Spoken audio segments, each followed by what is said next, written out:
I was talking to one of my actresses yesterday. Fabulous woman. She's adorable. I love her. She was telling me that a lot of people say to her that she doesn't care about the world because she's an actress. What? I know. It gets worse. Okay. They said to her that she didn't have any problems in her life or that she didn't understand the problems that were happening around the world because she had chosen to study acting. What? Exactly. I have a lot of questions. How is that related to anything? This is like going up to an architect and saying, you don't care about the world because you chose to be an architect. It's the Yeah. equivalent. It's just a job. So I was in shock and I thought, I think it's a good time for us to unpack what acting actually means as a job and start breaking these conceptions that it's a hobby or that we are self-centered people that don't care about the world. It's time to bring it to V Unfiltered. Welcome to episode 10. 10 Episode question mark. 10. Sex, Relationships. careers, And just plain life.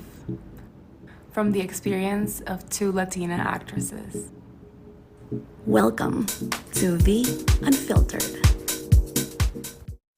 Hey, I am Vanessa Tomasino. And I am Maria Bruson. And we're actresses, film and TV, not porn. A lot of people, it's funny. It's for some reason, every time we say we're actresses in El Salvador, people say porn doesn't count. It's like, do you think that's what actors do? I mean, there are some colleagues of ours that do porn, in the industry in the United States. I don't know anyone here that does porn. Me neither. Yeah, I don't know. But for some reason, people think that we are unable as Salvadorans to transition to legit acting. So I think today is a good episode to talk about what we do as a job. Before we get into all that juicy stuff, let's unpack what we just mentioned about people thinking that we don't care about the world. I just think it's a very mean way to see our career, or not mean, but maybe like, I don't know, like it's hard for me to understand like what, like how they process that information, and like why would they go out of their way and like tell someone like you don't care about the world, you're selfish just because you chose acting. What is it that we do though? Like, what is it that we do that makes you think that this is a selfish career? And I think the media has a lot to blame. I think that's many reasons. I think first, how you mentioned that you don't care about anyone else, like in terms of, in regards that there's, they're comparing us to other careers like doctors. Jesus Christ. I feel like that's where he's coming from. And then there's another point of view that like he or she might have, seen the 1% of the that comes with a career, which is like red carpets and like the glamorous part of it, which is the 1%. And not all of actors, well, not all of us like get to experience like that part of being like an actor, because we're not celebrities, we're actors, and there's distinction between those two things. Key. And yeah, so like I'm confused. But you know what? You just made a really good way of understanding the difference between what we do and what people think we do. Is as actors, we work, we audition, we really struggle a lot. I had an audition yesterday. You helped me, and I was like, it was hard. It's so hard to be an actress, and usually just started laughing because like it is because it is. But most people think that what we do is what they see in the magazines or online with celebrities. Celebrities is a different thing. It's not what we are, and it's not why we join an industry like this one. So you're right. It's a really good distinction. Great awareness to bring that up. I remember the first time that we touched that topic in class, and you said like, if you're here for fame or to be a celebrity, you're here for the wrong reasons. That's true. You should leave. That's I true. will never forget those words. It's true, because that's not why we do what we do. So coming back to what this person said and what you were just mentioning, comparing us to doctors, for example. Well, what would you say about people in marketing, though? Like Hmm. people who in business, they're not saving lives either, Hmm. but they're not being judged.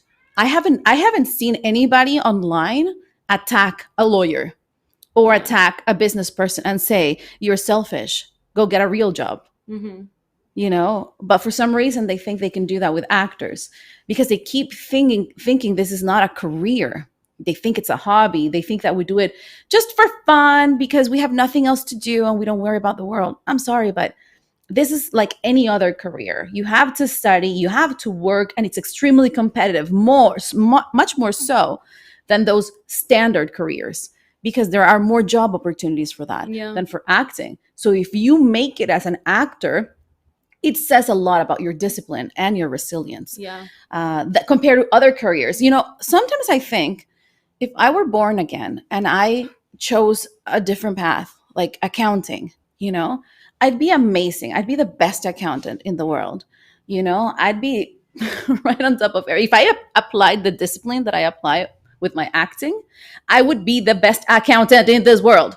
And I would have a lot of money, probably job opportunities and everything. But I chose to be an actor knowing that I would struggle because it's a more competitive industry. And I'm not taking anything away from accounting. I'm just saying there's more jobs in that area than in our area. I don't think you're taking away from like accountants or any other career. I just feel like it, to put it simply, like you can never have enough doctors or Hmm. lawyers. Like, Hmm. lawyers can work in any, like everyone needs a lawyer. Hmm. Companies they need lawyers. Like Hmm. everyone needs a lawyer, but not everyone needs an actor. Hmm. Like yes, you do need like many actors to like film a big budget movie, Hmm. but it's not the same. So like you said, Yeah. The labor market is not, the yeah, competitiveness is completely different. Like it's just two separate different things. it is. And coming back to the idea that we don't care about the world because we chose this. What on earth makes you think that this career is not human driven? All we do is care about the world. That's why we are actors, because we are storytellers. I would argue, yeah, like it's the complete opposite. Like I Exactly. am a firm believer that art saves lives, and I know you hate referring to film as art, but it is, but it's still a job and it's professional. And like I feel that during my personally during my darkest days, watching my favorite movies or a really good movie, a really good Yes. story, like it really really makes me feel better. Yes, it does. I made the mistake once when I was in my 20s. Once again, you don't know what you do in your 20s. I was so confused. In my 20s, I was working a lot because I started acting when I was 23, professionally, like Mhm. professionally in the union and everything when I was 23. I've been acting since I'm 15. But I don't count that because you don't get paid for that. But when I started getting paid for what I did, it was 23. When I started, I worked a lot, but I thought that I wasn't contributing to the world because my mom is a doctor Mhm. and she's my role model of somebody who is not only successful but who gives back to the community. And who's really good at what she does. She's amazing at what she does, you know. And so 5 years into my career, I remember calling her up and saying, "Mom, I think I need to do something else." And she was like, "Why? You're very successful. You're working a lot." I'm like, "I know, but I feel like I am not giving back to my community like you because you're saving lives. What do I do?" You know what she said to me? She said, "You're saving lives too." Mhm. And it's because of what you just said. It's Mhm. because for a lot of people in their darkest moments, they go to films, they go to series, and we are there. We are there for them. We're able to show not only many stories, but sometimes they see themselves reflected on us. Mhm. So our job is part of this human process and part of fulfilling this community Mhm. gathering in a way that if we didn't have actors, we wouldn't have TV shows, we wouldn't have films. And think about this. It blew my mind. And the person who brought this to my attention was Pamela Robin. She's one of my really good friends. She's a director and she's an amazing musician. You need to hear her sing live. Yeah. This woman can sing. Anyhow, she did a documentary during the pandemic about how artists were the ones really struggling because we lost all our jobs. Like I remember in the pandemic, I was locked up. I wasn't auditioning, and if I auditioned, I couldn't fly to Vancouver because they closed the borders. So I was unemployed, and so she made a documentary about that, saying how the Really good. it was an amazing documentary, how the people most affected were the artists. And then she gave the example of, but it is during the pandemic when everyone was locked up that everyone turned to television. Yeah. Everyone turned to music. People were dancing. People were painting. People were watching and consuming shows, like a lot of shows. And that's what we do. And so we were saving lives. And it hit me. I'm like, yes, you're right. We're not only storytellers, showing how humanity works and how we connect and that vulnerability of being human. But on top of that, in our darkest of hours, Yeah. actors were there for What the a people. better example than the pandemic. Exactly. And two things with what you just said. Two things that I wanted to unpack with what you just said.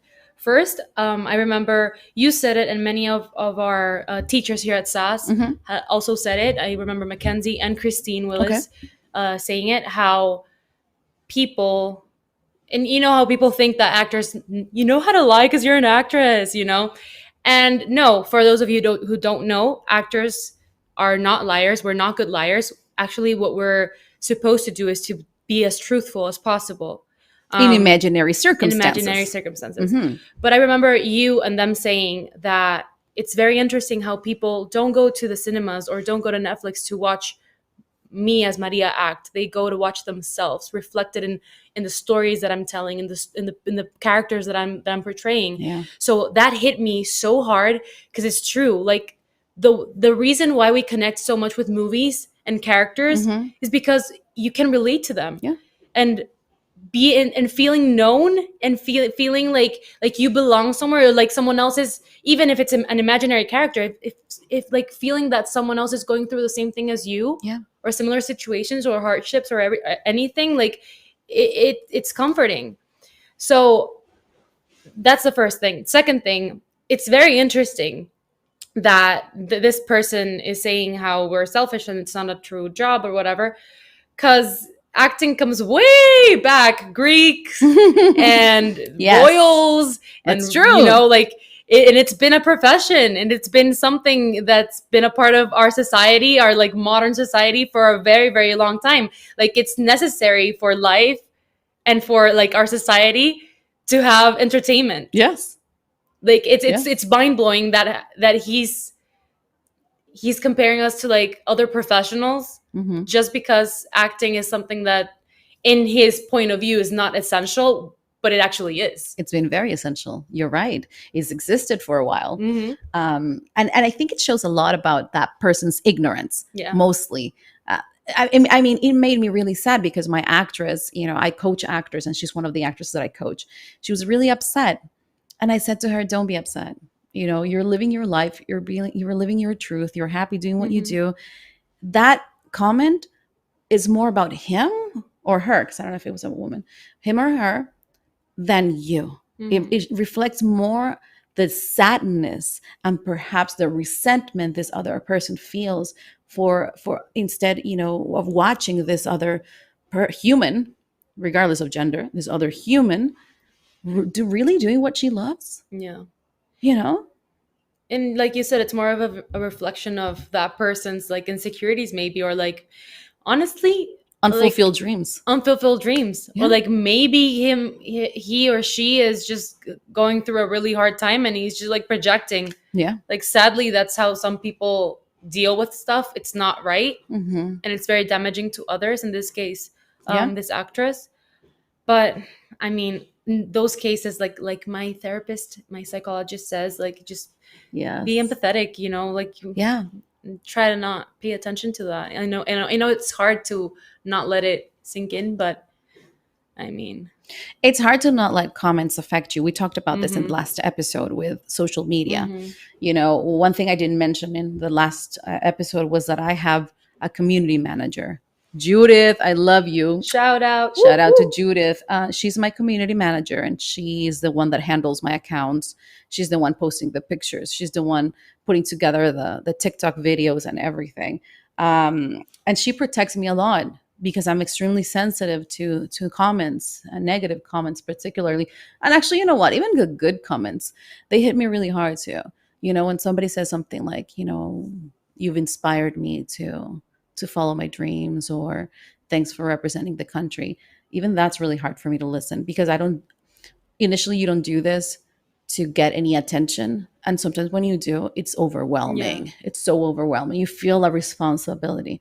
And so I also get overwhelmed by the positive ones. But mainly she takes care of me, protecting me from the negative ones, right?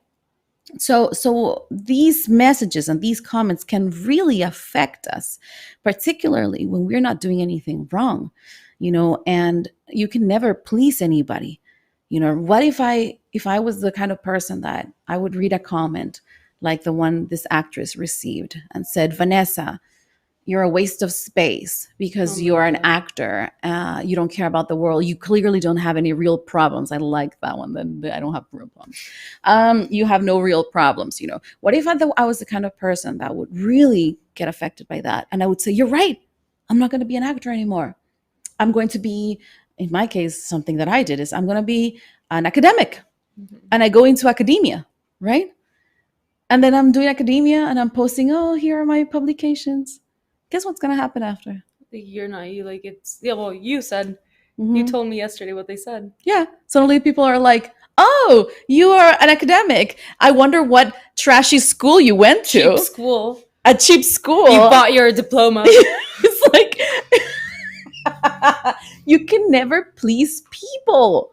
You know, I've on TikTok, people have said like, "Oh, why are you so proud of being an actress? That's nothing. I have a degree." And then you go like, "Oh, I have a degree too. I'm almost a doctor. Like I have a master's and I'm finishing a PhD." And then they go, "Oh, but maybe from like a lame school." It's like, what? You're never gonna please people. So if you know that you're never gonna please people, why do the things that they tell you to do and not the things that you want to Yeah, do and just follow your not heart? entertain what they're saying. I think it's the easiest and the hardest thing, because like Yes. it's really hard to just stay quiet and just be like, okay, just move on, go on with Yeah. your life. But in the long run, it's the easiest thing because they're always gonna have something to say. They're always gonna find a Always. flaw, in whatever you do. Yes, it is. Let's try to tell people what we do in like simple terms, so that if you're listening to us for the first time, and you don't know what actors do, welcome. And Mm. it's going to be a really fun episode for you. um, and if you are an actor, then you understand the struggle. Then, hi. Yeah, and the struggle is real. Okay, so as actors, our job is to tell stories. Mhm. We're not telling stories necessarily of people that are like us, in the sense that sometimes you can come across any either a story that's completely imaginary, sci-fi, you know, or it could be based on somebody who's real, Mhm. you know. So as actors, our job is to be super honest in that imaginary circumstance by accessing a part of ourselves that can tell that story. Okay, Yeah. so we're not imitating other people, we are not lying, we're not faking a scene. Instead, we put ourselves in that situation, and then what you see on the screen are real fights, real feelings, real struggles that we show. That's what we do. Well, a lot of people say, then it's super easy to be an actor. How do you cry? They ask me that all the time. It's like, how do you cry? What do you do? Do you think of something when you cry? And it's so funny to think, like, now that I'm an actress, like, I know that if you're in the moment and you're connecting with someone, like, the tears just come. They come. They come. They come. And if they don't, it's okay because you can still like see honesty in your eyes. So Like it doesn't really matter if you cry or not. It's not the point of the scene to cry. It's not the point. Like if the tears come, then the tears come, and tears can come from joy, from sadness, from anger. Yeah. So it's really not, it's not that deep. You just have to be there, present, Yeah. connect, and know your lines, and that's it. Yes. And we don't do the kind of technique. There are many techniques. That's the other thing. A lot of people don't understand that acting requires going to school for it. There's an education and a training for it, and there are various techniques. And so the technique that we used is one created by David Mamet, and the name of that technique is practical aesthetics. Yeah, practical aesthetics. Super harsh name compared to the other ones that are funky and exciting, like method. We don't do method. We don't criticize people that do it, but there are some studies and academic studies that show that it's proven that method acting can cause mental health issues. And so if you're a person who is prone to mental health issues, either because you genetically are prone to it or because you come from a place in your life that is very dark, or you're seeking validation, then perhaps method is not the right way for you to go. But we don't do method. So what does that mean? It means that we don't transform into a character at all. Like we don't get into character. No, it's just us. We don't like to risk any PTSD or trauma resulting in a role. It's not worth it. I was reading Bill Esper. Bill Esper was a teacher from Meisner, and he studied with Sandy Meisner. And I was reading his book, and it said something like, if you are using your own memories of trauma to recreate a story or to cry, for example, you are re-traumatizing yourself because they're triggers. And so every time that you go into a scene, you become traumatized once again, and then your body locks as well because it remembers violence, it remembers pain and stuff like that. So how can you perform professionally? How can you connect with another person in a scene, remember your lines, hit your marks and all that stuff when you're locked in this moment of trauma? And that's something that was so clear to me. It's like, you're not supposed to use your own memories to create a character or to live a scene truthfully. Because then you would imagine if you had to play a murderer, what memory do you access? That one time I killed somebody, no, it almost makes you think that as an actor, you have to live through all those moments in your life in order to tell the story. When in fact, what Esper was saying was, you are reliving that moment. So it's a traumatizing moment. And so your body will just go into that mode that you can't find any more complexity to it, or you cannot be present with your partner because you're locked into that memory. It makes so much sense now that you're saying it. And I'm just thinking about how for some traumatic experiences that I've lived through, you know how you block some things? Yes. So if you access compartmentalization. If you access that trauma, then you're just gonna block. Like I have a lot of like mental what's it called? Lagunas mentales. Yeah, like you forget things. Yeah, I just have like some memories are really blurry, like traumatic memories are really blurry. So it makes sense that for survival, by the way. Yeah. Imagine like being on set and just like trying to access that and just like blank. Yes, you would go numb. Yeah. No, that's why we don't do that. So what we do, and that's what Bill Esper says, is what we do is we use daydreaming. Daydreaming. I daydream all the time. I didn't know, that I didn't know, because I daydream all the time. I didn't know this is why I'm a good actor. I'm not saying I'm the best actor, but I'm saying I'm really good at what I do because I daydream a lot. And I didn't know that for acting because in practical aesthetics, we don't touch on daydreaming that much. I mean, we've mentioned it, but it's not something that's so present in your learning process, right? For us in practical aesthetics is learn your lines, listen to the other person, and have an objective, fight for something, right? Those are the three pillars. Yeah, you don't need much more. But the idea of daydreaming, that concept of daydreaming, I daydream all the time. Like I'm at the supermarket and I start daydreaming. What if I won the lottery? What would I buy today? If I could buy anything, I'd be like, I get this fancy cheese. Like I daydream. Or I'm at the store and you see, you see something really nice and you're like, what if I had that? And you start daydreaming. Yeah. So that daydreaming thing is a tool for I love actors. that. Yeah, I love that. We should look into it in class. Well, I mentioned it Yeah. yesterday in class because it hit me because I didn't understand why I was able to do it so easily in my scenes. Mhm. It's because I daydream all the time in Mhm. real life. And you know how in school you're in class and you're not paying attention because you're daydreaming, and then the Mhm. teacher says, "Hey, pay attention, don't daydream," right? Mhm. Well, they don't know they're killing your creativity as an actor, as and many other artists as well, because daydreaming is what allows you to create. I don't like the traditional educational system, but And that's another nobody topic. does. Nobody does. And I tell you, as a teacher, because I've taught in university, Mhm. and I can tell you that our Are you education sure? But you're probably like a really bad teacher. clearly, or some shitty school. Why do you have to be like that? TikTok and Instagram. But I've been a teacher, and I can tell you that there's so many things that are wrong with the education system, and it comes back to acting. The idea that even the education system that we have doesn't allow for alternative jobs. More so in El Salvador than in North Yeah. America. Because in North America, anybody can be anything right now. And Mhm. that's really cool. And I think you can get into robotics. You can go to the NASA. You can be an actor. You can be a painter. You can be a singer, a musician, whatever. In El Salvador, it's still not an option. No. You're still just a doctor or a lawyer or a business person or a marketing person or in communications, broadcasting. Mhm. That's it. And psychology. Sorry, I forgot the psychologists. And psychology. Those are like the standard traditional jobs. Anything else is alternative. And alternative means you're going to die poor. Yeah. That's what people think. And that's part of the mistake in the educational system that we have right now.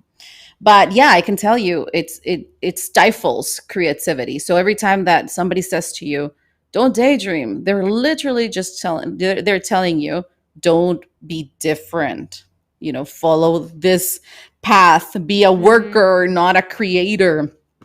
And it's a problem because the way that this world is going, these traditional jobs are not going to exist. They're not going to pay as much.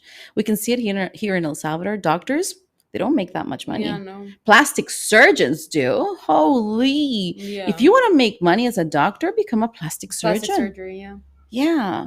Yeah. My mom is a liver doctor. She does liver transplants, and she checks your stomach, and guess how many patients she has in her private practice? None, because they show up until they're dying. At that point, they're like, "Oh, you have cancer. There's nothing we can do, or we need to have operate on you, and that's it, right?" But Oh if you my go god. to a gynecologist, for example, she's always busy because women need to have checkups every few months, Mhm. right? And you have babies, so you have to go every week almost. So they're busy constantly. Plastic surgeons, oh my They're God, always booked. Yeah. they're always booked because people put more weight on their appearance than their health. Mhm. So they may be rotting inside and their liver may be destroyed. And that's where my mom comes in Mhm. and saves you if you wanted to. Mhm. But instead, they choose to use that money on changing their nose or getting liposuction or getting breast implants and things like that, right? So you also have to be careful with the kind of what kind of when you say doctors save lives, also think, okay, what kind of doctors are we talking about Yes. here, though? Because there are a lot of people making money from other things, and then there's my mom saving lives, and she's like Someone who eating. worked throughout the entire, like, all of the pandemic and was risking Yes. her life daily. Yes, that's a really good example. I didn't see my mom throughout the pandemic because she was in the hospital with people, and I could see it in her face every time a colleague died. I could Yeah. see it on FaceTime, obviously, because I couldn't see her, but I could see how tired, Mhm. emotionally stressed this woman was. I had never seen my mom like that. I think the other only time I saw her like that is when we thought I had cancer. And that's a story There's for another it's story. a story for another day.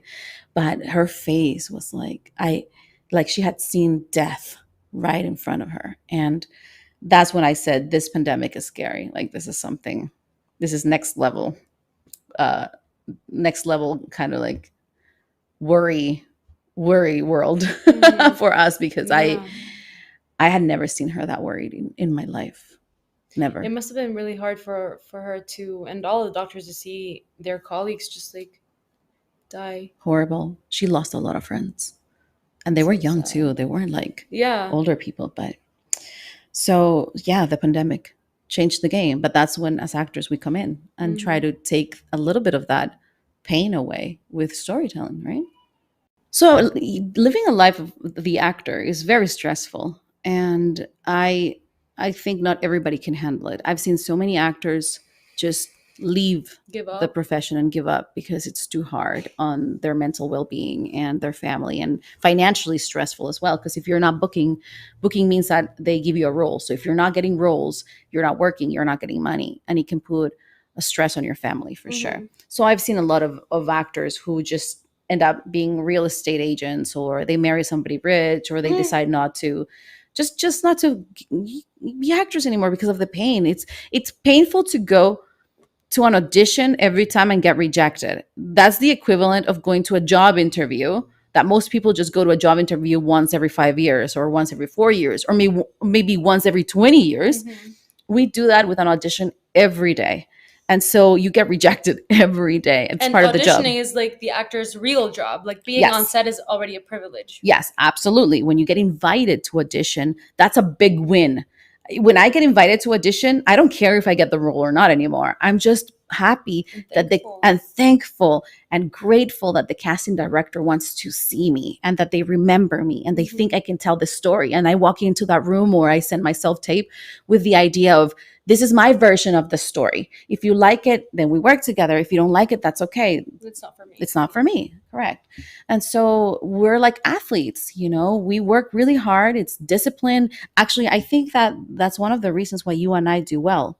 It's Yes, because we were both athletes. Mhm. sports, it really molded who I am today. Like I learned so much from being an athlete. I used to play soccer and tennis, and I did some track and field as well. And knowing how to be very responsible with your Mhm. work, and work as a team, and be diligent, and just be very, very what's it called, like Constant. constant. Mhm. Yes. And that's the name of the game. You have to be constant. So it's not a matter of, I woke up being an actor. No, no. You train, you work, you learn from the mistakes, and you persevere. If the longer you are in this industry, the greater the chances of actually making it into like a big role. And even I don't even know what that means anymore, because I've had big roles, that they're leading roles, and I've seen friends who had leading roles, and still it doesn't change who we are. Yeah. It's just another job. I Hmm. think the only difference is that we made more money and we learned something and we made new friends. Hmm. But it doesn't send us into that celebrity stage. It's just Hmm. another job. Hmm. Hmm. So now I'm also wondering, I used to say, when will my break come? When will my break come? It's like, does it matter if it comes anymore? Yeah. I'm just happy to work. Yeah. I'm just happy to be a working actor. I don't need to That's be the dream, a to just be celebrity. working all the time. Like it's what every actor and actress wants. I know. That's what I wanted as a kid. I Yeah. mean, a kid meaning that when I started acting, not as a kid, because as a kid I didn't want to be an actor. I wanted to be a singer. I couldn't sing. No, but when I mean a kid, I mean when I started acting. Mhm. I remember seeing all these Vancouver actors, and they were working actors. They were auditioning all the time, and I was like, I want to be like them. I want to know what it feels like to say, oh, I'm learning lines for an audition today, and then the next day, oh, I have another audition, like that. Mhm. I wanted that, and then I have that. Yeah. You have that right I now. know, and I Like, and you've don't. worked your ass off for so many years, and like, you deserve this, and like but you worked this yourself. Like, this is your own achievement. Yeah, nobody gave this to me, despite what people think about me on TikTok and here in El Salvador. Is like, I don't have a godfather in Hollywood, somebody who took care of me. No, I don't come from money. I don't have Mhm. any easy way into Hollywood. I fought, through this industry to get in. Like, I cried. I struggled. I fought to get in. But here's the thing, now that I am in, sometimes I forget how grateful I should be about that because I want more, right? Because you're like, okay, now I want more. I want more. Yeah, but it's natural. It's It's only natural natural. for you to want more. I know. But I am living the life that I wanted. Like I am the working actor. Mm-hmm. So I need to sit down and process that. It's but You no, know? but it like just cut yourself some slack because it's hard to sit down and like take everything in and be able to like process information. Like for example, I shared on my Instagram stories yesterday how I got together with this upcoming director and he wants me to star in one of his upcoming short films Mhm. and I booked a role and I'm gonna start filming in November. And yesterday I had an audition. I didn't have time to like sit down and like take everything in. Yeah. And yesterday I was on the brink of like crying and I'm like, what? Like this entire year I wasn't working and now like I have, one potential, one booked, and one like in the works, Mm-hmm. you know? Yeah. And it's Yes. like in those moments you like really have to like take some time off and just kind of take it all in and hug yourself and like be proud of yourself Yes. And I tend to forget to do that. because you're a mom and but you're probably like you're a bad mom. Yes. I'm probably also a terrible mother, and those kids have been kidnapped, stolen. They're not mine, right? That's the next TikTok story. Yeah, so that's a little bit of our lives as actresses. It's hard, like any job, and we do care about the world. That's why we are actors. We're more sensitive than most people, and that's why we love what we do, and we still have a long way to go. Yeah, it's a hard profession, honestly. It's not for everyone. Like you said, like a lot of people start and they think they're like, I'm destined to be an actor, like I've Mm-hmm. always wanted to be this, blah blah blah blah blah. And then they have their first audition or their first class and they can't like get in touch with their spectrum. Yeah. And then they're like, oh shit, this is not what I expected, like I want out. Mm-hmm. So it's definitely not for everyone and it's really hard. And like I love the question that I always get, like, when are you going to graduate? I'm like, no, like think of it as an athlete. Like you Mm-hmm. never stop learning, you never stop going to class and like working on exercises because Yeah. you need to be on your A game when you do go to set. It's like if they asked Messi or any other soccer player, Don't train for 3 months and exactly, then- it's like, when are you going to stop training? yeah. You're already the best athlete. Why are you training? Yeah, and It's then the go, and same then concept. go play the freaking World Cup And be good at it. and be good at it. Yeah, That's exactly the equivalent of what Mhm. we do.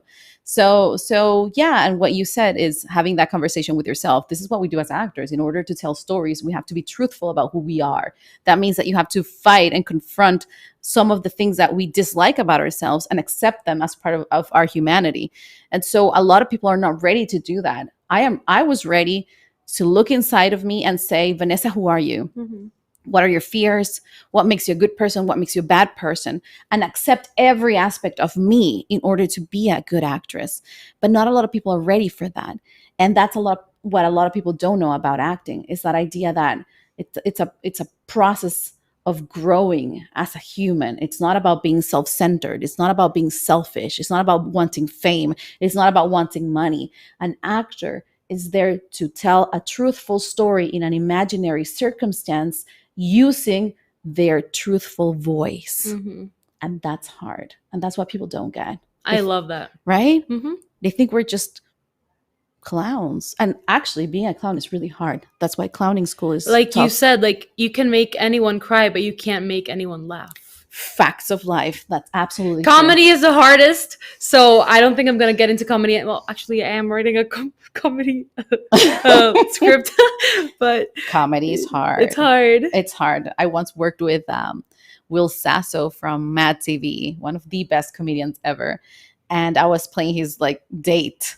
Watching this man work was insane. Mind-blowing. Yes, and I also worked with this other actor from England. I forget his name because I have Alzheimer's. I'm a terrible human. I forget everything. But he's a comedian from England, and we were doing a scene together. Imagine that, just me and him. Mhm. Okay, and it was a funny scene. Obviously, it was funny because he was really good at it. I was just reacting to everything he Mhm. was giving to me. At the end of the scene, he comes up to me and he says, "You know," he goes, "you're very funny." I was like, "What? Thank you." It was by far the best compliment I could get as an actor, having like a world renowned comedian come up to you and say, "You're funny." Mm-hmm. Yeah. Just thinking about it, I feel like I want to retire right now. Comedy's hard. It is hard. So, okay, so that's us in a nutshell with acting. Yay. Yay. Acting is hard. We are real humans. We're not selfish. We don't do this for the money. We don't do this for the fame. We're just like any other human, loving what they do, training and getting an education to do what we do, and then helping other people when we can.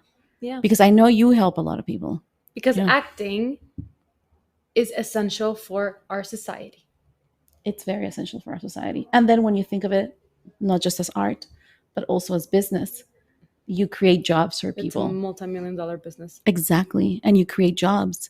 I've created many, many jobs for producers, for actors, for writers, but I've also created an acting studio where I give scholarships to actors who can't pay, their monthly fees to learn acting. So we all help. So the idea that actors don't care about the world, we do care about the world. So that's us, the actors of El Salvador. And you can see our work or stay tuned to like our projects and like everything that we're into. You can find me as MF Bruson on Instagram and TikTok. And you can find me as Vanessa Tomasino, 1N1S, on TikTok and on Instagram. We'll see you on the next episode, number 145, because I think it's 10 today, right? So 11 the next one. Yeah. Okay. So I think we'll see you episode 11. Take care. Bye. Bye.